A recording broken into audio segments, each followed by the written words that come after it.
2 Chroniques chapitre 36. Le peuple du pays prit Joachaz, fils de Josia, et l'établit roi à la place de son père à Jérusalem.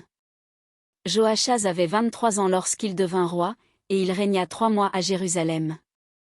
Le roi d'Égypte le destitua à Jérusalem, et frappa le pays d'une contribution de 100 talents d'argent et d'un talent d'or. Et le roi d'Égypte établit roi sur Juda et sur Jérusalem Éliakim, frère de Joachaz, et il changea son nom en celui de Joachim. Néco prit son frère Joachaz, et l'emmena en Égypte. Joachim avait 25 ans lorsqu'il devint roi, et il régna 11 ans à Jérusalem. Nebuchadnezzar, roi de Babylone, monta contre lui, et le lia avec des chaînes d'airain pour le conduire à Babylone.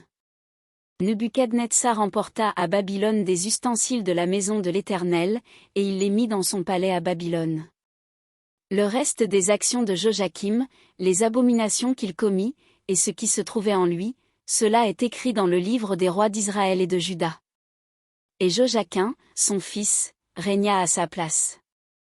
Joachim avait 8 ans lorsqu'il devint roi, et il régna 3 mois et 10 jours à Jérusalem. Il fit ce qui est mal aux yeux de l'Éternel. L'année suivante, le roi Nebuchadnezzar le fit emmener à Babylone avec les ustensiles précieux de la maison de l'Éternel. Et il établit roi sur Juda et sur Jérusalem Sédécia, frère de Joachim.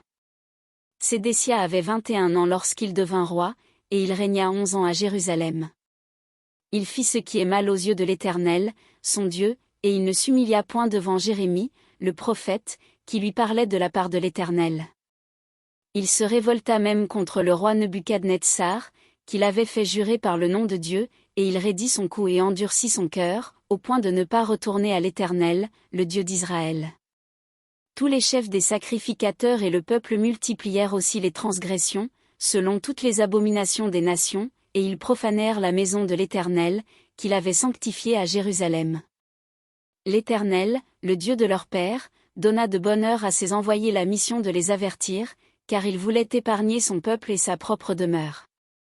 Mais ils se moquèrent des envoyés de Dieu, ils méprisèrent ses paroles, et ils se raillèrent de ses prophètes, jusqu'à ce que la colère de l'Éternel contre son peuple devint sans remède.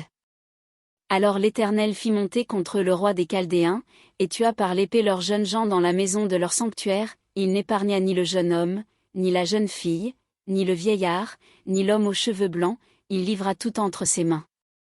Nebuchadnezzar emporta à Babylone tous les ustensiles de la maison de Dieu, grands et petits, les trésors de la maison de l'Éternel, et les trésors du roi et de ses chefs.